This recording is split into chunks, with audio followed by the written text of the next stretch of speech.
sangre y en su tejido adiposo derivados del tetrabromo bisfenol A congéneres y similares. Estos son los niveles de diferentes polibromados y ésteres polibromados en el tejido adiposo de las granadinas. Yo no puedo decir, digo muchas veces, como ahora se ha puesto de moda en España, decir siempre los granadinos y las granadinas, y no olvidar el sexo femenino. Aquí, desafortunadamente, no tengo datos de los granadinos, de mis paisanos, solamente de las granadinas, porque hemos hecho los estudios en tejido adiposo de mujeres, que tienen todas el 100% de la población, y les aseguro, probablemente el 100% de las personas asistentes a esta sala, depósitos de tetrabromo bisfenol A y otros polibromados retardadores de la llama. Es decir, una vez que ha ocurrido la exposición, una vez que esa exposición está demostrada, lo único que tiene uno que pensar es cuánto de diferentes somos al renacuajo. Porque si uno piensa que es muy diferente, pues dice, perfecto, eso le pasa al pobre renacuajo o al rodaballo. Pero si uno piensa que está en el mismo barco, empieza a dudar de qué está ocurriendo con enfermedades endocrinas, fundamentalmente con enfermedades tiroideas. Hablo con mis colegas especialistas en endocrinología y me dicen, tío, las cosas van mal. No te puedes imaginar, el hipotiroidismo se ha convertido en una vulgaridad. La mitad de mi consulta ya no son diabéticos, son hipotiroideas. Mujeres de 35 a 45 años que vienen porque están cansadas y ya han estado en el digestólogo, en el neurólogo y en el psiquiatra. Y alguien le ha dicho, claro, estás cansada porque como tienes la familia, el marido y encima trabajas en Panamá de 7 se empieza, ¿no? De 7 a 7, pues estás cansada. Se le hace un estudio de hormonas tiroideas y se dan cuenta de que hay un hipotiroidismo límite, TSH ligeramente elevada, hormonas normales, y la gran hipótesis que se está planteando es cuánto de eso está relacionado con la exposición a bromados. Y los endocrinos, por fin, han encontrado una hipótesis ambiental que es hasta creíble. ¿Bien? ¿Y qué es ese tetrabromo bisfenol A? Fíjense, el bisfenol A, que por favor se lo tienen que aprender y aquí todo el mundo tiene que saber qué es el bisfenol A, es un monómero sintético del año 1936, primo hermano del dietiletilvestrol, que los más mayores conocerán porque fue utilizado como hormona estrogénica en la clínica para el tratamiento del aborto y sus consecuencias, para el tratamiento de las metástasis en cáncer de próstata o para finalizador en ganadería, hasta que fue definitivamente prohibido por su enorme desastre. Dietiletilvestrol pasa la barrera placentaria y produce en la especie humana cáncer de vagina de células claras en las hijas expuestas durante el embarazo de sus madres. ¿Bien? Pues el primo hermano, yo digo siempre el primo tonto porque no es 10.000 veces menos potente, es el bisfenol A. Y el bisfenol A, por alguna manera, es descubierto en el año 36 como estrógeno y se convierte en la base de el producto plástico más producido en el mundo mundial. Una sola factoría en Cartagena, España, produce la friolera de 500 millones de kilos anuales para hacer este ordenador, esta carcasa, este micrófono, mis gafas, mi biberón, mis utensilios de cocina, para hacer el plástico más habitual, el policarbonato y las resinas epoxi. ¿Y están aquí? Ejemplos. Esto es el paseo cercano. El policarbonato y las resinas epoxi recubren el interior de las latas de conserva y desde el año 95 sabemos que la alimentación es una fuente de exposición a bisfenol A. Ahora dicen que no. ¿Quién sabe de la sala que el 30 de junio del 2011 la Unión Europea prohibió la venta, importación y uso de biberones de plástico? Biberones con los que hemos alimentado a nuestros niños durante años. Pues el 30 de junio del 2011, siguiendo las recomendaciones de Canadá y de otros países, se prohibieron el uso de los biberones de plástico, porque están hechos de policarbonato y porque cuando se calienta liberan parte del monómero constituyente que es bisfenol A. Y bisfenol A es estrogénico desde el año 1936 y alguien debería haberle dicho a quien se puso a hacer policarbonato que un poco de conocimiento de biología no le habría venido mal. Ahora me invitan, el otro día estuve en Sicilia, en un sitio paradisiaco, un congreso internacional de Green Chemistry, la química verde. Los ingenieros, y aquí habrá algunos, ahora quieren aprender toxicología. Y les digo, me parece muy bien, pero llega 100 años tarde.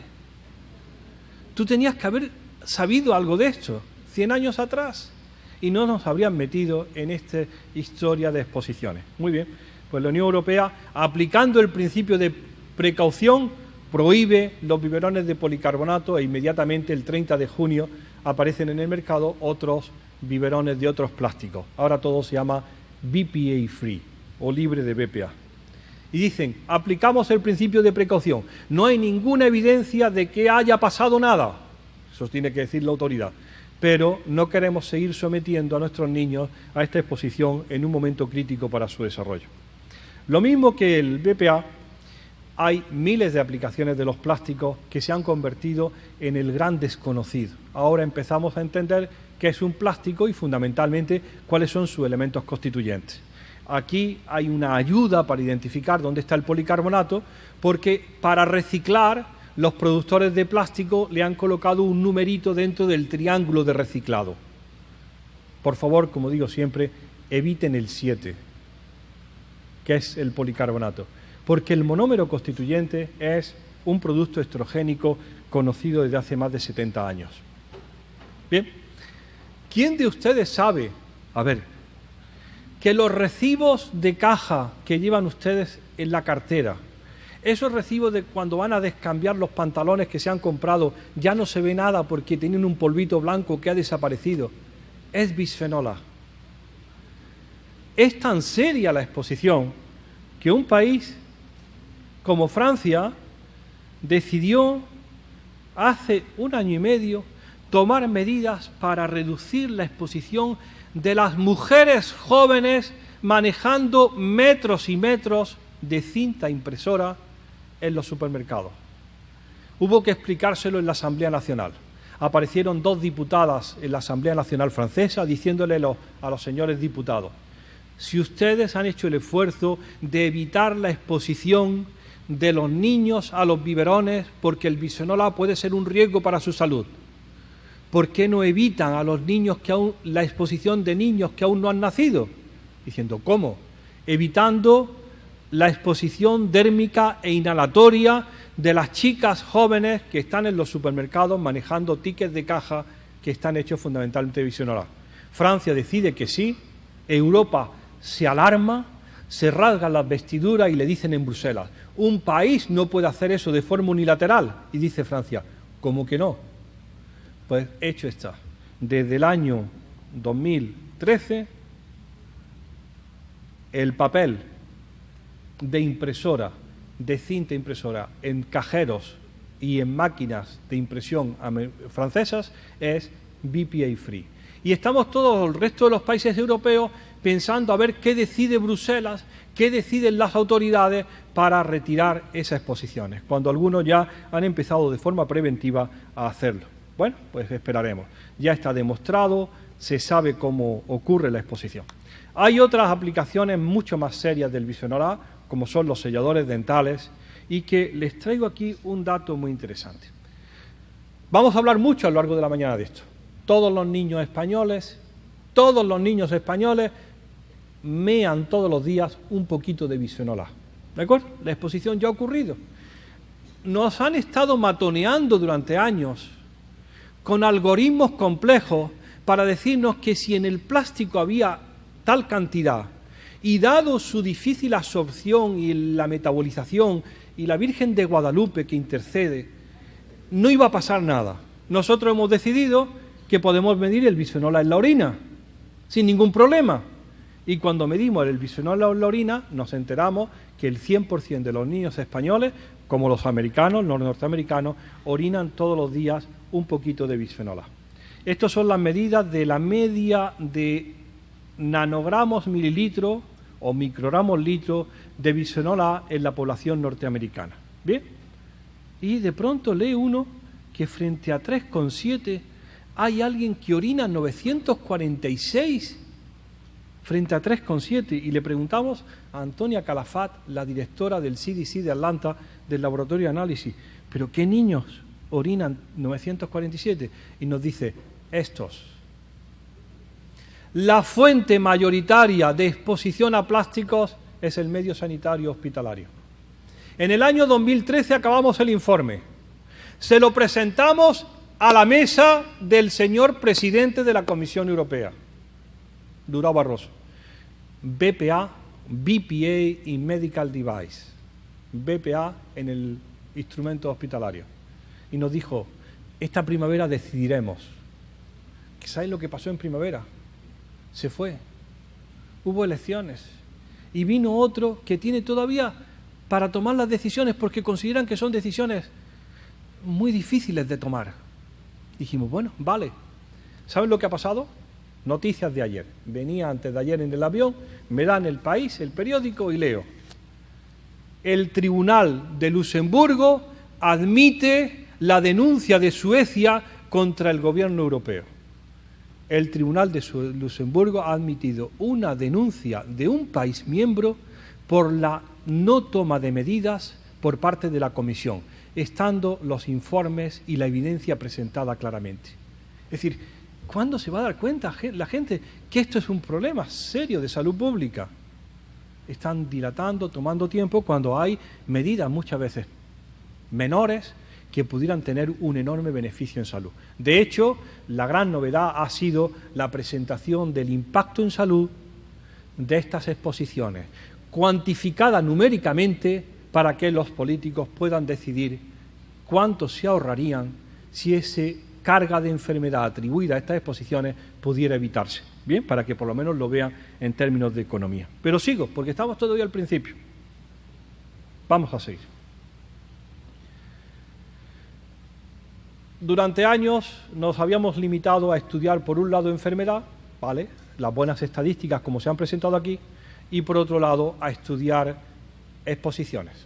Y para estudiar exposiciones hacíamos cálculos sobre residuo de pesticidas en el tomate, en la papaya, bueno, la papaya no tenemos nosotros, pero en el plátano, ¿vale?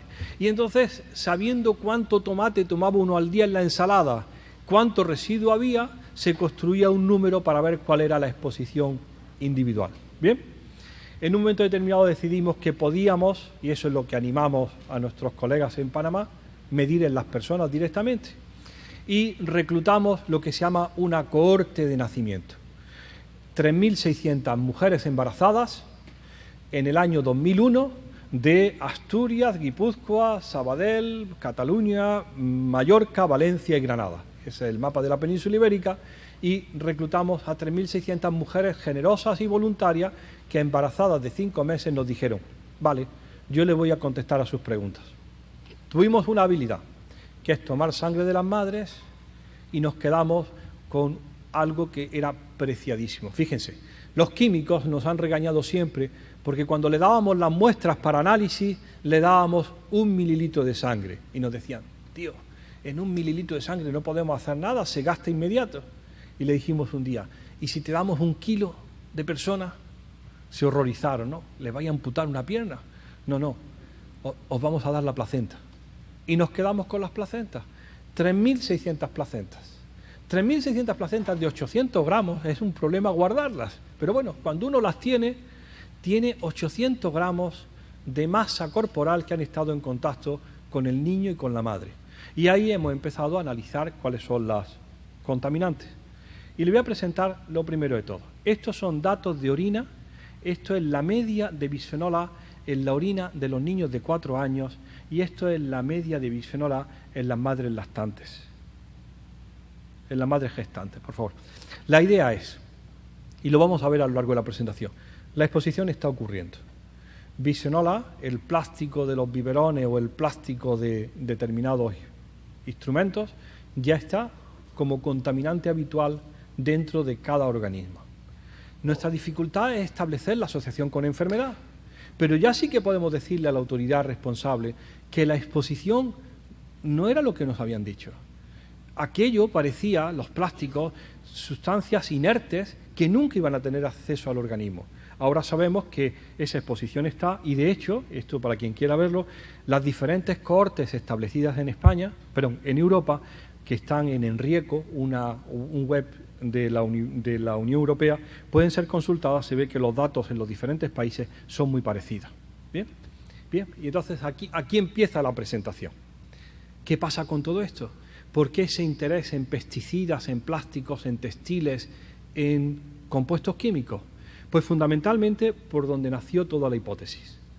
Determinadas sustancias químicas contaminantes ambientales pueden modificar el equilibrio hormonal.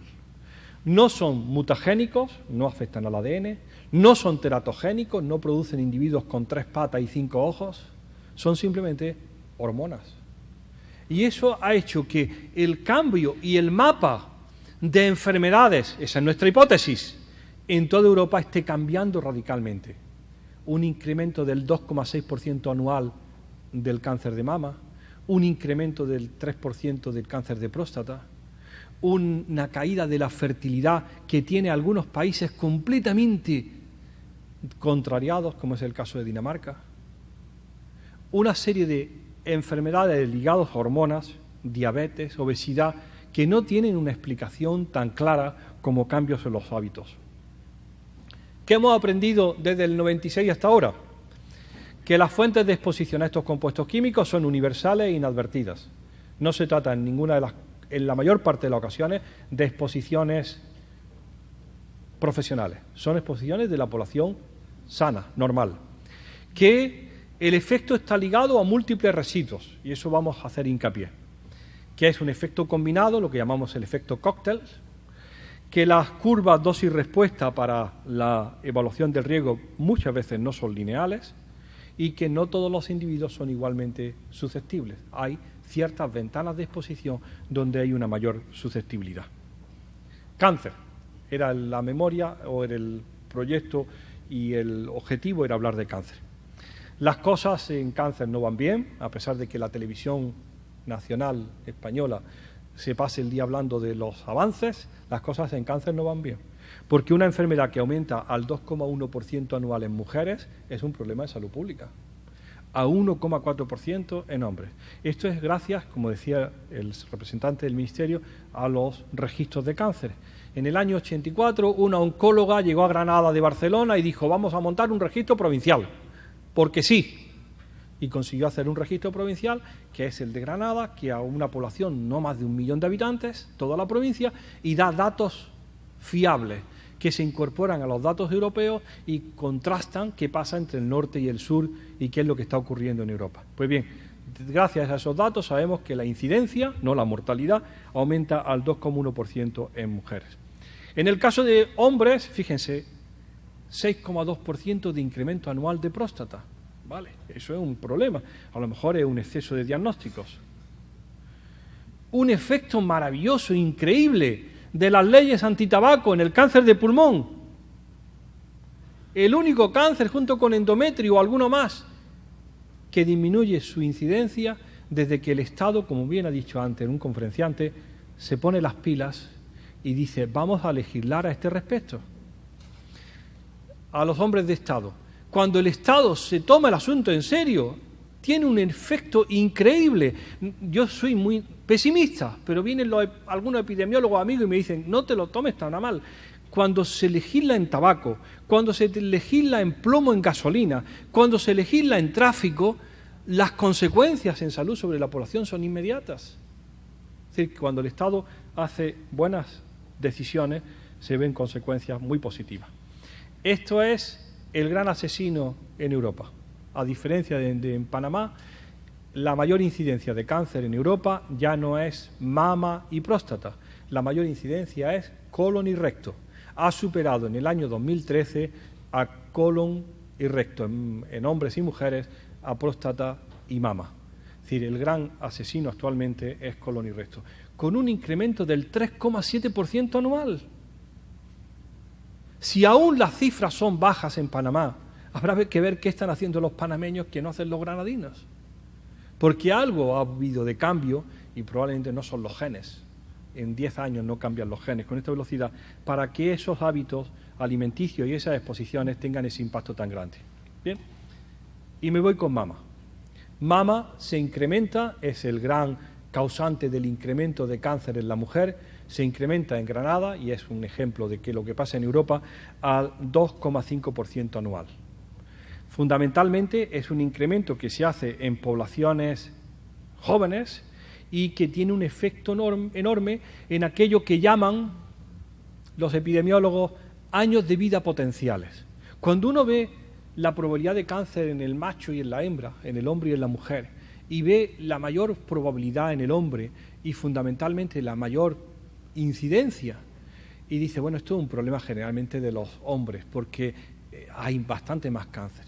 Pero cuando uno ajusta por la edad, cuando nace una niña panameña, probablemente alguien piensa a su lado, esta chiquilla tiene una esperanza de vida de 73 años, ¿vale? Y cuando nace un muchacho, le diré, este niño tiene una esperanza de vida, si todo va bien, de 69. Bien. Si uno se trunca su vida de 69 por un cáncer de próstata a los 68, ha perdido un año de vida de lo que le prometieron. Pero cuando se trunca la vida de alguien con 45 años y le habían prometido 73, ha perdido 40 años de vida potenciales. Y cuando esos datos se llevan a las tablas, las mujeres lo tenéis muy mal. Porque el daño fundamentalmente en cáncer no es sobre los machos, es sobre las mujeres. Y quien está perdiendo vida sobre lo prometido es el sexo femenino. Es decir, que es una manera distinta de ver las cosas, porque parecería que de nuevo es el macho el gran perjudicado. Bien, estos datos son de Panamá, como Google lo tiene todo, pues entré el otro día y confirmé, vi lo que el señor representante ha dicho. Son tasas por 100.000 habitantes de cáncer en Panamá, 2002-2012, y confirma perfectamente lo que él presentaba. Para mama, que es en azul, los incrementos, los incrementos son del 3,6 en el 2002 al 5,5 en el 2012. Es decir que desafortunadamente Panamá repite los esquemas. Bien, pues vamos a ver qué hemos hecho nosotros en cáncer de mama y cómo hemos vinculado disruptores endocrinos dentro de la hipótesis. La hipótesis de cáncer es un enorme puzzle. El otro día conocí a un señor que había hecho el puzzle más grande del mundo, estaba en el récord Guinness, y me acordaba de las millones de piezas que tiene la etiología del cáncer de mama. No sé cuántas tendrá. Y son piezas, y uno pregunta, ¿cuál de estas piezas es más importante?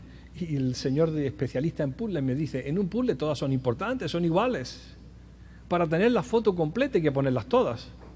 Bueno, ahí está la edad, el género, los antecedentes familiares, los genes, la edad del primer embarazo, la dieta. Ya hemos oído hablar esta mañana de esto. ¿Bien? Muchas de esas piezas, ¿se acuerdan cuando se agrupan las piezas por colores? Bueno, para empezar, voy a poner todas las rojas en el mismo plato. Pues muchas de esas piezas son exposición a los estrógenos durante la vida de la paciente. El género, por supuesto, la hembra, la edad avanzada, la menopausia tardía, la menarquia temprana, el ejercicio físico, la terapia hormonal sustitutiva, la exposición a xenoestrógenos. Pues bien, nosotros nos armamos de valor y como estaba de moda en los años 90 y estaban hablando de el gran asesino era el DDT, decidimos hacer nuestro estudio de pesticidas organoclorados y cáncer de mama.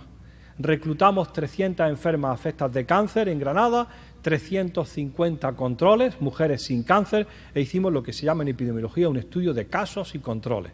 En el momento del diagnóstico le preguntábamos a la señora con cáncer qué había hecho en su vida, y a la que no tenía cáncer le preguntábamos también qué había hecho en su vida, por qué una tenía cáncer y la otra no tenía cáncer. Estaban apareadas por la misma región, por la misma provincia, por la misma edad, y todo eso lo metimos en el bombo, hicimos la estadística y gran sorpresa, señor rector. El señor rector David Aguilar, que usted conoce, médico, se disgustó con esto. La mayor riesgo de cáncer de mama en la provincia de Granada, España, es estudios universitarios. Y me decía David Aguilar, Nicolás, por favor. Y diciendo eso, digo, no, que ya le he preguntado a los especialistas, a los epidemiólogos, me han explicado. Los 3 factores de prevención en cáncer de mama en nuestra serie son tener el primer hijo antes de los 19 años, tener 5 hijos y acumular 36 meses de lactancia. Las universitarias no pueden llevar ese ritmo. Las universitarias han pospuesto su maternidad, han reducido su número de hijos y han reducido sus meses de lactancia. Bueno, entonces ya dijimos, vale, entonces ya sabemos que hay una explicación a lo que se llama el fenotipo universitario. Alguien que ha decidido convertirse en una mujer profesionalmente activa. Y su familia queda. Y si eso fuera tan simple, diría uno, bueno, ya está claro, ¿no? La mujer ha abandonado su papel de paridora, la abuela que tenía 12 hijos y que se preñaba desde los 19 años y su pecado es el cáncer de mama. Y dijimos, no son las cosas tan claras. No son las cosas tan claras. Fíjense que hemos metido como tercer valor la exposición química hormonal. Lo que hacíamos con estos casos y controles era, en el momento de la operación, el cirujano nos daba un pedacito de grasa mamaria, lo machacábamos, se lo dábamos a los químicos, hacían una cromatografía, separaban los estrógenos endógenos de la porquería medioambiental y fíjense qué curioso. Cuanto mayor estrogenicidad había en el tejido mamario ligado a esa porquería ambiental, mayor era el riesgo de cáncer de mama. No hemos conseguido saber quién era el responsable, si era el DDT, si era el metoxicloro o si era el endosulfán. Pero el efecto cóctel combinado de todos ellos identificaba a las mujeres con mayor riesgo. Y dijimos, vale, ya tenemos una hipótesis. Es la porquería medioambiental lo que probablemente está contribuyendo a cáncer de mama. Pero quiero decirle un asunto muy interesante. El menor riesgo de cáncer de mama lo tiene